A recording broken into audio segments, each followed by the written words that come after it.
everybody, it's Safi and Marco, dish out on the movies. Hey everybody! Today we're doing a review of the finale of Masterchef Season 15, Dynamic Duos. Duos? Yeah, it's duos, isn't it? Why'd you say It's it was not a duo? It's Dynamic Duos. Duo. So, anyway, there were three couples. Two of them were aunt and a niece, and the other two were married couples. One was from Boston. That was Jesse and Jessica. And then as you guys can see, this is what happens when Safi doesn't take notes. And then we have the Brazilian couple. They're a married couple. And so they were competing. They had to make three dishes, which is the usual thing. You have to make an appetizer, an entree, and a dessert. So you start out with the appetizer, of course. So they had an hour, I believe. And then after each dish, they have to do three, take them to each judge, and then they eat them and they give a critique. So they did the appetizer first, and Tina and Yvonne made some kind of, well, they're Vietnamese, so their whole meal, everything that they made were kind of centered around Vietnamese cooking that had been in their family for generations. And it was very elaborate, I thought, and it looked really interesting. I don't know. I don't. There were a lot of components to it. Of course, a lot of vegetables, and it was nicely presented. It didn't look like they made any mistakes. And then we have Jesse and Jessica. I don't even remember what they made. Is this like a monologue? It was just kind of a weird... what is this? Okay, Marco, go ahead. Oh, okay. So now that we're doing the review, I will say that this finale overall was okay. It wasn't as bad as I thought it would be. You know, MasterChef has just lost so much interest with me that I don't even watch it live.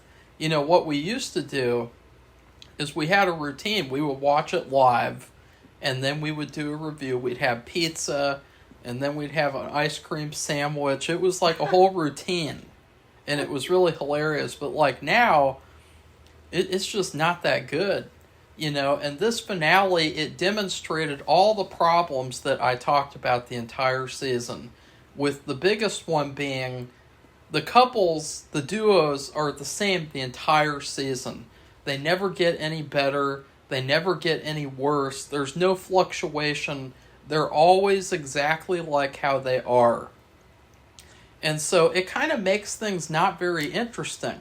You know, in the regular MasterChef show, which they haven't had in a long time, you know... It didn't have some kind of special gimmick. Yeah. Well, in those... the individuals, they would get better or worse, they'd stay the same, they'd fly under the radar, and then they'd get really good or really bad. And it was interesting. It made competition interesting. But in this season, it has felt like the entire season, like everyone stays the same. All these duos stay the same. There's no surprise. Like, there's no like, ooh!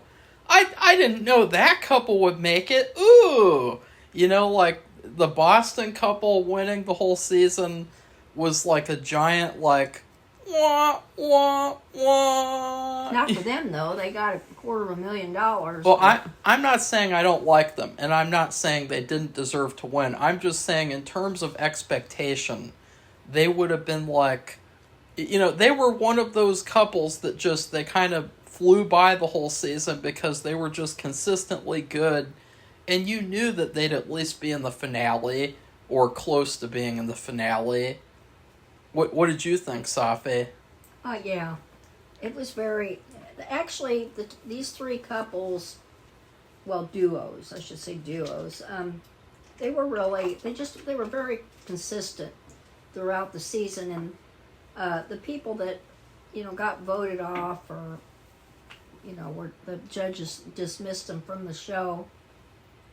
they just had made a grievous mistake that stood out for that particular show. And these three couples, they never did anything so grievously wrong that they would get kicked out. You know what they're like is like when you're playing a video game and there's like, you know, there's always like a side character or two that you meet early on in the game, and they give you a quest or they give you information or money or something, and those characters, they just stay the whole game. Nothing ever happens to them.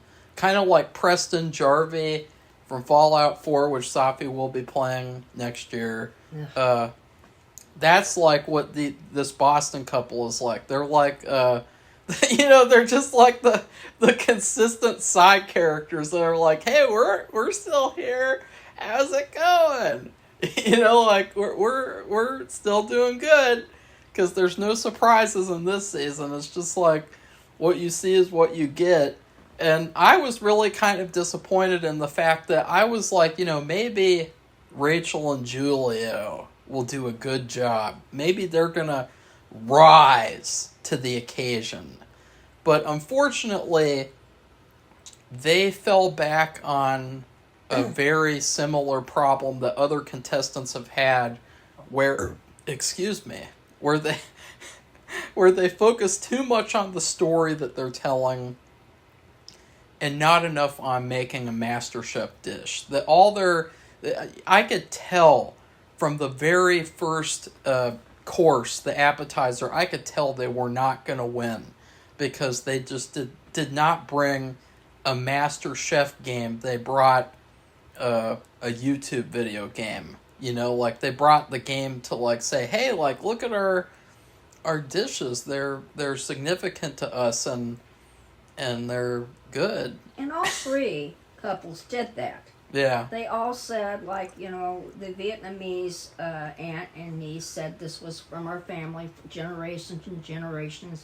These recipes were passed down. We've kind of updated them and modernized them for this competition. But the Boston couple, the difference is... They said that theirs were from different family lines, but it wasn't so... I don't think it was so adherent. But their menu was MasterChef level. Yeah. Their menu was elevated. It was pretentious.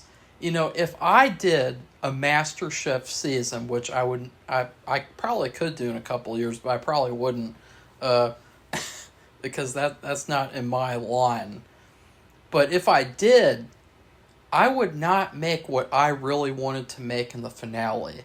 I would make what I thought the judges would want, for the most part. Because that's like it's like a key thing that you have to do, and it's the same thing like when you do anything else. You have to, you know, give a little and get a little. Like there has to be a balance, and you know, right off the bat in the appetizer, the Vietnamese duo, they had like a salad or something. It was very simple with prawns.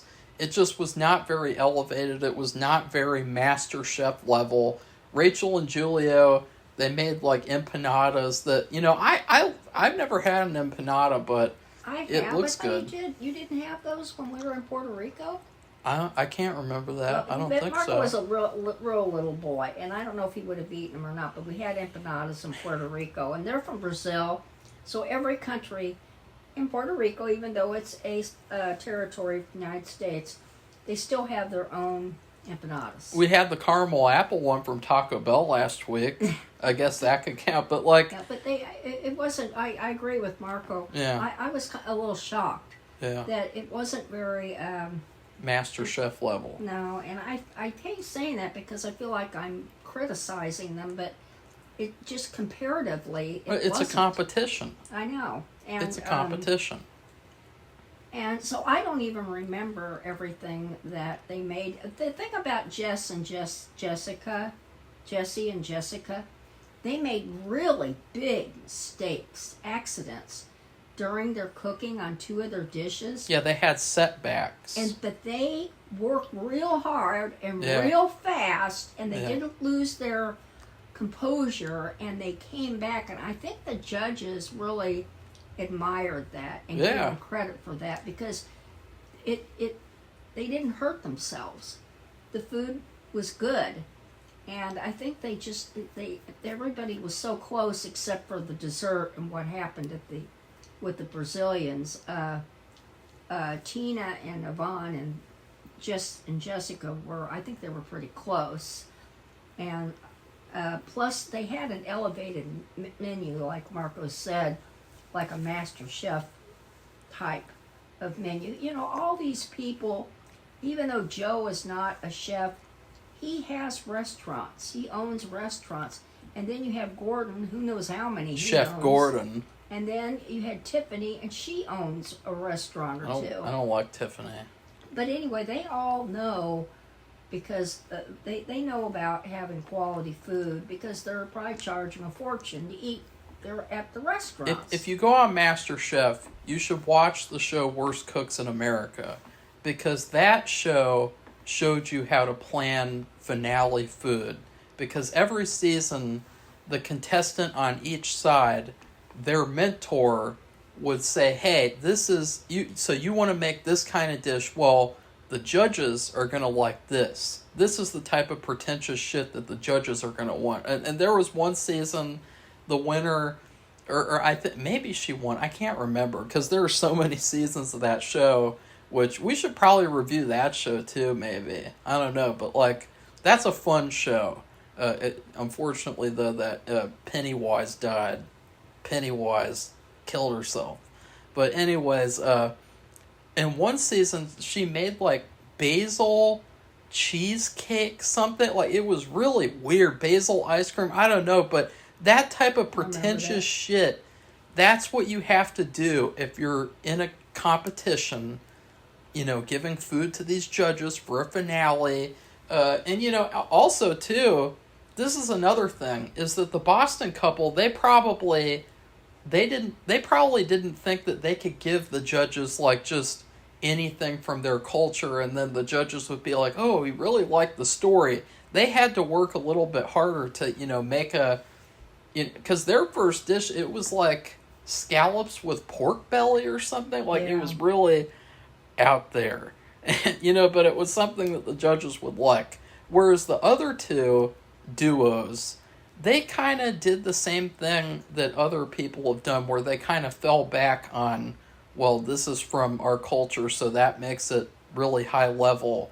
And so, not that it isn't high level, it's probably all really good. Like, I would eat the dishes, but I don't know, I wouldn't. Probably the number one thing I would have eaten out of everything would be the salmon. I guess just because it's salmon and I like salmon. And then the Boston people had like a s'mores dessert. I would eat that. Other than that, none of that food really looked appetizing to me.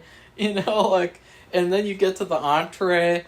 The Boston couple, they had short rib, and it's just like this big. It's like a tiny little piece of meat, and it's like, really, like, maybe for like a girl meal, you know, like a dainty girl meal, like a tea party type of meal, but like not for Marco's meal. Safi. And also we should mention too, the Vietnamese couple, Tiffany, she got fucked again when it came to the salmon. Remember earlier on in the season, she got raw salmon. Yeah. And the other two judges didn't. That's right. And well, in the finale, she got medium salmon. Yeah, it has to be medium rare. They Even wanted on salmon. Medium rare. And it was funny. I told you, they had to give their dishes to each judge. So Joe got his salmon was cooked perfectly, medium rare. Tiffany's medium. Gordon, medium rare. So they cut it in thirds. And Tiffany's is the one it didn't. It was overcooked, which is bizarre. You know, to me, that would be the one would be undercooked, and the ones on the ends would be overcooked. Well, you know how I cook salmon? I put it in the oven for a certain amount of time, and then I put a thermometer inside it, and if it's done, I take it out. That's how I cook salmon. That's the non-Masterchef way of cooking salmon. You put it in the oven, and then you take it out, and you put a thermometer in it, and then it's done. And you go, yay! And he cooks really good salmon, so... Yeah. They... Tina and Yvonne made the salmon. And they made other things, too. They had like a little... bed of rice, but it was shaped in a circle cup shape, and then they had some other things around it. But and then I don't even remember all the entrees. It's just that I don't either. The Brazilian couple, I was just kind of shocked actually. I thought that their menu would have been more elevated, and it's nothing. I love Brazil, and I would just. I was just shocked. The big fumble was the dessert. Yeah, everything went totally south in the dessert. Not for Tina and Yvonne, not for Jess and Jessica. But for Rachel and Julio, they made this bizarre dessert. It was so bizarre, I had to go back and rewind it just to see what it was because they didn't really show it close up a lot. They didn't do a lot of close-ups this episode, like close-ups of the food as much as I would have wanted. And so I had to go back and rewatch that, and I was like, what the hell is that? Like, they had, like, these flakes at the bottom circling the cake, and I guess that was, like, from the pineapple or something. Like, I don't know, but it was really gross looking. It looked like like something you'd see in the bottom of the ocean, you know? It looked like some kind, like a SpongeBob dish. This could have been, like, in a SpongeBob cookbook. Well, she said... at the beginning that it was an experiment. Yeah. Not that she'd never made it before, but that she said it was related to a pina colada. Yeah. So if you know anything about a pina colada, it was, and you think, oh, I thought they were making a drink, actually, and I thought that's strange. They're making drinks.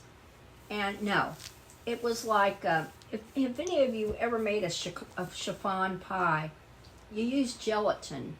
And then, and you mix it in and with hot and cold, just like you would do with Jell-O. And then it has to set in the refrigerator, sorry. And they had like, God, I can't even explain. We have these containers, they're like oval, kind of like oval or circular, cylindrical. They're cylindrical. And we put leftovers in them. And they were kind of like that shape and that size. So they did this. They made the I don't know what was in it. Vanilla. There was some kind of filling, and it was so gross looking because when they cut it open, it completely sunk and it was liquidy. It was a complete failure. And the funniest part was when Joe was picking through the cake, because the cake was so thick and it was so stretchy. They said it was like glue, and Joe was just like, really? Because he was like, I have to eat this. Like, he was so upset that he had to do his job and eat the food. It had a cake, and there was like pineapple, funny. And then you would have, like, when you have a pina colada, you'd have the drink.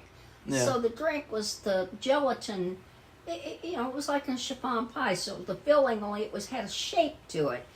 And so, when it was served to them, it looked like it might be okay, but they're all three looking at it like, what is this? And they had already explained it, and she said, and so what they would do, like anything else, they would cut it down the middle, and like lava cake, for example, to see if there's lava, I just said that. And then it crashed. I just said that. Which is what Marco just said. But I mean, it was that they do that each time, and he said, well, Gordon says, well, what's going to happen here? And it's supposed to happen, and they're all looking puzzled. What I wanted to say is, I wanted to go to Julio and say, do you feel emasculated right now because this dish sunk and it was liquidy? Do you feel emasculated because your dessert was a failure? Well, they were devastated. I don't think I've ever seen a Masterchef where the food, the entree, the the appetizer or the dessert was such a failure. I don't know. I don't know. I don't remember any show I've ever seen. Any show in general, it was a total failure. No, I'm talking about in the finale. Oh, okay. Because finale, it'd be like, okay, like I guess, but like anything. I mean, it may not have been good enough, like compared to the other people who were contestants, but this was a failure. I would say Cesar. Remember that guy that Aaron favorited, and he was like a teacher's pet the whole season. In the finale, Cesar, he wanted to make like mole, some kind of mole, and apparently mole takes like an entire day to make, and he tried to make it for the finale, and it was a complete failure. And it was just kind of like, well, this is what you get. You let Cesar get to the finale, and you let him be a teacher's pet until the finale. And so that was a big failure. And I would say whenever people have like raw meat or undercooked food, that's a big failure. So it was in line with that. And it was like, well, they lost. In that moment, they lost. And it is between the other two. Yeah. And the Vietnamese duo, they just didn't make like Masterchef quality dishes overall. Like overall, in comparison, the Boston couple, they made a pretentious Masterchef quality type of menu, and it was very clear that they were going to win. So I give the finale a B. It's nothing special, and the season overall, I would say it was a fun experiment, but Tiffany is not a great judge, and the duos don't really work because they never change throughout the whole season. Yeah, I don't know. It was underwhelming, I thought. I mean, Marco, yesterday we watched Alien Earth, or maybe it was the day before yesterday, and Marco just ripped it to shreds, and I enjoyed it. I thought it was entertaining, but this is what you would call an underwhelming finale. And there's nothing against the people, because I liked them all. I thought they were all very nice people. Sometimes we've watched it, and I didn't like one of the people. You mean like that little kid in MasterChef Junior? Well, I was thinking about that woman that Joe seemed like he had a crush on. Which one? Oh, it was somebody. It was from California. No, I'm saying which one, because he has like one almost every season. Oh, I don't remember, but they have their own restaurant or something. It's always like a blonde. Or are you talking about the woman who said she has like 6 or 9 kids or whatever? No, this was somebody who was like in their 40s. Oh, okay. Is it the interrogator? Was she an interrogator?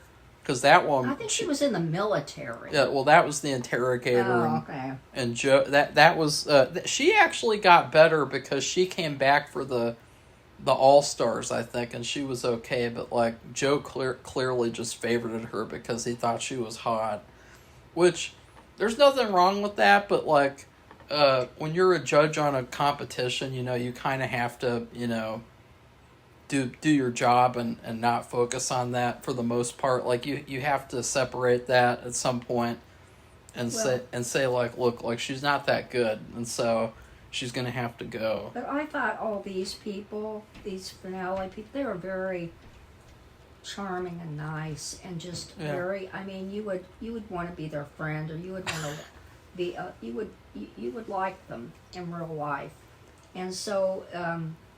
The woman, the Brazilian woman, she felt horrible. I can't even imagine because it was a total failure. And the way they acted, they don't have to. I mean, Joe acting like that, like he's a little brat. I hate when he acts bratty. And here he is, the end of the season, acting like a brat. That was really funny, though. He was like, "I have to eat this." Yeah, I don't like that. And they knew. I mean, I would have eaten it. Like, it's not the fact that I didn't think it would taste good. It's just that it had a weird appearance, and obviously the inside was messed up. But I love pina colada. I love pineapple. I eat pineapple almost every day. So, I love coconut. And I like that, when you use gelatin to make a dessert, it's really good. It's usually creamy, and it's really. I mean, I make this. I don't ever cook like bake a pumpkin pie. I make a chiffon pumpkin pie every year. In fact, I make more than one because we usually have it a second time. Yeah, this year Safi's been kind of a letdown with the desserts, you know, like she made this peach cobbler for Mother's Day and she definitely used the wrong recipe. And then someone else made a berry cobbler and it was perfect. It was exactly like how the peach cobbler should have been. It was cakey but not too cakey. But then what they did was they left the container kind of loose. They left the foil loose on it. And so bugs got in it. And so I just didn't even touch it. It was sad because I would have eaten it, but bugs got in it. So, you know, but like Safi, you know, you guys should tell her that we should do some more desserts and make some fun, interesting desserts to have a little variety. Don't have to make a lot, but just make one here and there instead of just eating. Safi loves to eat ice cream with chocolate sauce. Yeah. I figure it's a way to get calcium, too. I have milk with my cereal, although I'm getting ready to have the hot cereal again, which when I was sick, that's all I ate. I never had anything with milk, ever. I just had hot cereal. I would have like 3 packets of cream of wheat every day because I didn't eat anything else. And so, I mean, I'd do that so I got down to 94 pounds, and that's because I didn't eat anything. When you're taking that chemotherapy pill, it just takes away all your taste. You can't even taste your toothpaste. Well, I have a weird caffeine intolerance where I used to drink G Fuel every morning, and it was only 1 serving, or 3/4 of a serving, and it has an amount of caffeine, but for some reason I can't handle it most of the time. And but every day I can drink coffee basically. You know, like I can have the caffeine in the coffee, but I can't have it from the G Fuel. And I don't know why we got there, but like this Masterchef season was weak. It was lame. And they had to alter their challenges too because they didn't have individuals competing against each other. They had pairs. I hope they never do duos again, and I also hope they get Aaron back because Tiffany's not very good. Well, she's okay, but I didn't like some of the things. Well, that one to those 2 women from South Dakota state, she was rude to them, and they were not being disrespectful to her at all. They just felt like they treated her like, if you'd say Gordon instead of Chef Gordon, you know, because they were all so close, in close proximity, cooking, and, you know, and they didn't feel like there was some kind of, it wasn't being disrespectful, like they didn't like her or respect her cooking, or they just felt like friends. You know, she was nice, they were nice, and so anyway, I never did like that. And they did get booted off the show because they really screwed up with their what was it, the shepherd's pie, which is a British, like it should be like Britain's national dish, and Gordon Ramsay was looking forward to it, and they really screwed it up. They used sweet potatoes slices, not even mashed sweet potatoes. Guys, I think Safi's having a... But anyway, that's enough. But so attack. Anyway, I don't know. I guess I just give it a B. Yeah. It was underwhelming. I'm excited for Hell's Kitchen because that's more of a competition, and that's coming on next week. And there's a lot more interesting, you know, games that happen, and you know, so I'm really excited for that. You know, I'll probably watch that live. I don't know, because Safi and I will review it and all that crap. What night is it on? Thursday, I think. Thursday night. So Wednesday or Thursday? Wednesday or Thursday. I think it's Thursday night. I think that Wednesday's Masterchef, Thursday is Hell's Kitchen. So overall, that's done. Thank God. Thank God Masterchef is over. And, there's a dog running around. Uh-oh. So overall, please like this video and comment and tell us what you thought of Masterchef Junior. It's not Masterchef Junior. It's just Masterchef. Please subscribe to our channel. because we'll be giving a lot more reviews of all the stuff. And then also we have a Patreon if you want to see exclusive content that will never be on YouTube. And we will be drifting towards Patreon in terms of, we want to get back for things that we do. We want to get support for what we do, and YouTube is making it, practically impossible to get any kind of support. It's basically like, a lot of people don't even know about our channel, and so Patreon will be a way for you to be able to go there and say, hey, like, we can actually support Safi and Marco without it being like, oh, well, just waiting around for YouTube to say it's okay for us to get anything off of these videos. And then also, if you join any of the 3 tiers, there are 3 tiers. There's a $5, I think $12 or $15, and a $25 tier. And if you join any of the 3 tiers, you will get your name in the credits of an upcoming film or show project. And there is also behind-the-scenes filmmaking content on the Patreon. And currently, we are adding more and more stuff to the Patreon as we speak.